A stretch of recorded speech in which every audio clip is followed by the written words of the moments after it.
শান্ত ছোট্ট গ্রাম সোনাপুরে এক রাতে মীরা ঘুমোতে পারছিল না, কারণ তার প্রিয় কাঠের খেলনাটা সে বটগাছের কাছে হারিয়ে ফেলেছিল। তাই সে ছোট্ট লণ্ঠন হাতে বাইরে বেরোল এবং সেখানে গিয়ে দেখল এক কোমল আলোর মতো জ্বলজ্বলে একটা অবয়ব, যে নরম গলায় বলল, ভয় পেও না, আমি গ্রামের বন্ধুবৎ।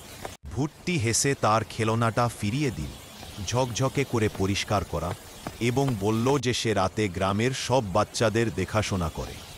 মীরা আনন্দে ও নিশ্চিন্ত মনে তাকে ধন্যবাদ জানিয়ে বাড়ির দিকে হাঁটতে লাগল, আর বন্ধুত্বের রূপালী আলো ধীরে ধীরে মিলিয়ে গেলে চাঁদের আলোয়।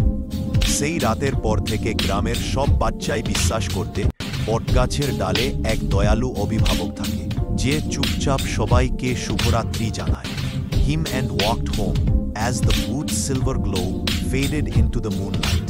And from that night on, children believed a kind guardian lived in the branches of the banyan tree, quietly wishing everyone sweet dreams.